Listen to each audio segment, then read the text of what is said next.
World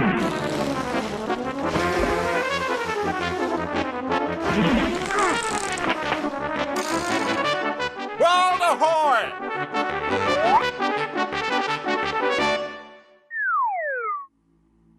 The South Pole.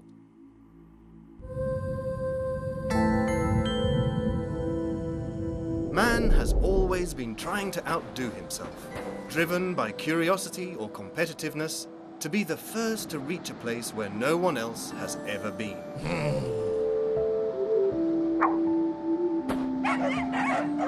And one of the most amazing of these adventures was the conquest of the South Pole.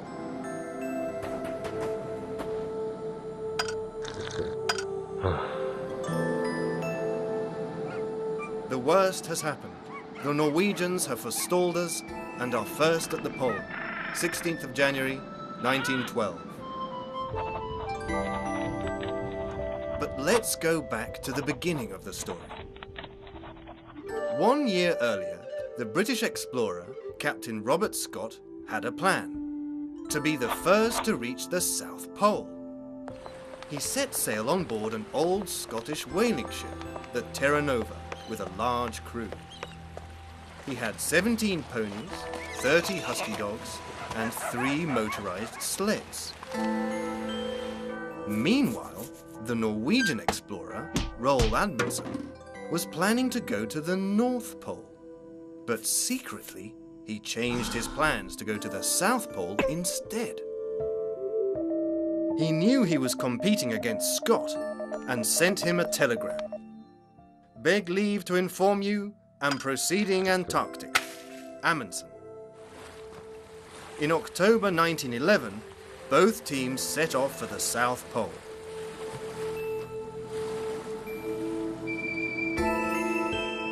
Amundsen only used dogs in his expedition, 116 huskies which could cope better with the cold conditions.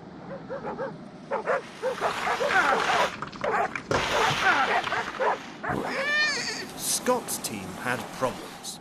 The pony sank in the snow and couldn't make any progress.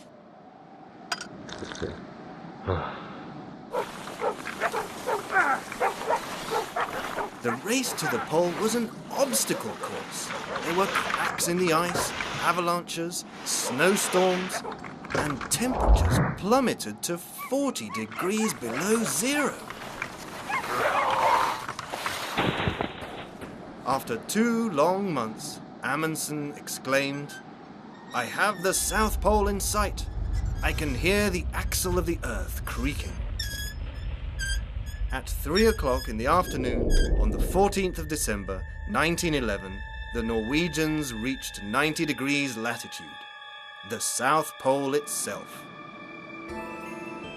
Amundsen always dreamed of reaching the North Pole. As it was, he was the first to reach the South Pole instead. 1 month later, the British arrived at the South Pole. They had been beaten.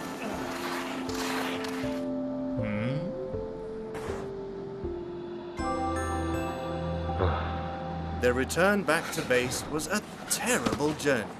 The dogs were exhausted, and Scott's men were collapsing from fatigue and the incredible cold. Downhearted and weary, they took the wrong route back and were trapped in the ice forever. Had we lived, I should have had a tale to tell of the hardihood, endurance, and courage of my companions, which would have stirred the heart of every Englishman. These rough notes and our dead bodies must tell the tale.